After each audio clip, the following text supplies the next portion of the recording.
Pa smo jo dočakali, evropsko premiero 2014-2015, po 4 tednih priprav ob nestrpnem pričakovanju prvega koraka v novih kvalifikacijah za Ligo prvakov. Prvi polčas dvoboja med prvakoma Slovenije in Bosne in Hercegovine je animiral Mostar z okolico, na stadionu pod Belim bregom se je zbralo 6000 gledalcev. A se ni pelo le Zrinskemu, del tribune namenjen gostujočim navijačem je zasedlo 200 mariborskih privržencev in le še povečalo seznam množičnih gostovanj v vijoličastem. Vstop v sezono vedno znova pomeni določeno neznanko, prinaša negotovost o trenutnih zmožnostih in tako je minila tekma ob preizkušanju moči, vpeljevanju tekmovalni ritem in v novih, svežih Adidasovih dresih. Zanesljivo v obrambi, potrpežljivo v napadu se je glasil načrt za gostovanje v Mostarju. Prvi poskus pred domačim golom po predložku Skota podal je Vršič, Šulerju pa se v boju za žogo z nasprotnimi branilci ni išlo s konkretnejšim zaključkom.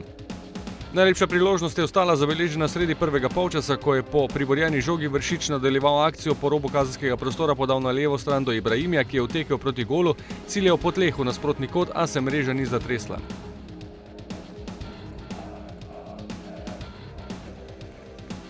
Domači nogometaši so ostali v podrejenem položaju in niso mogli priti do obetavnejših situacij.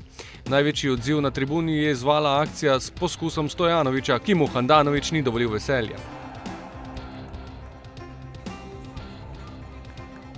Podobna zgodba tudi v drugem polčasu, ko se je igra še bolj izrazito preselila pred domači gol. Aktivnejša je ostala ekipa v vijoličastem. Ni pa šlo ob zgoščeni postavitvi Zrinskega priti do izdelanih priložnosti. Do zaključka je vmes prišel Mendy, Dujković je bil dobro postavljen. Na drugi strani po akciji z leve strani le še zadnji poskus gostiteljev. Z glavo je skušal presenetiti Pehar, vendar premalo natančno.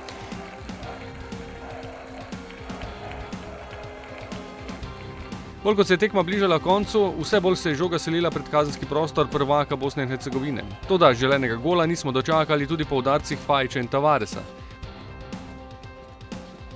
Zrinski je v zadnjih trenutkih ostal tudi z igralcem manj zaradi izsiljevanja prekrška ob dvoboju s Šulerjem, si je Muminović v sodniškem podaljšku prislužil drugi rumeni karton in ga ne bo med kandidati za povratno tekmo.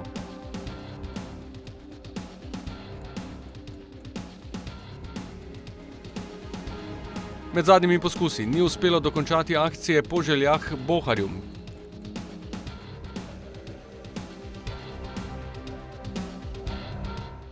Bilo je še dovolj časa za zadnji kot, po gneči v domačem kazenskem prostoru se je žoga odbila do Rajčevića, vendar je ostalo pri razpletu brez golov in odločitev bo tako padla v Ljudskem vrtu v sredo 23. julija ob 20.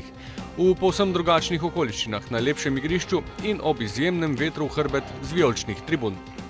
Vsaka tekma evropska je zelo težka, ne glede na nivo tekmovanja, se pravi na kateri krog je to. Domačin zelo agresiven, velika vročina, specifične žoge. Enostavno je bilo zelo težko se privaditi, ampak vseeno mislim, da smo lahko zadovoljni z rezultatom. Tukaj nihče ni zmagal kar tako, se pravi, tudi če je, to mora biti vrhunska ekipa, kot je Braga, ki je bila finalista, ostali so imeli rezultate zelo slabe. Razmerje moči je v tem trenutku težko ocenjevati, ker je tole prva tekma. Dejstvo je, da si želimo napredovanja, dejstvo je, da smo na vročem gostovanju izvlekli pozitiven rezultat, da igramo povratno tekmo na svojem stadionu pred svojimi navijači in seveda si želimo napredovanja. Mislim, da smo mi tisti, ki lahko pokažemo dosti več. Tako da malo smo se mučali, ampak videli se, da so oni malo bolj navajeni na to vse. Odgovarja jim počasna igra, ker so fizično niso tako dobro pripravljeni kot mi.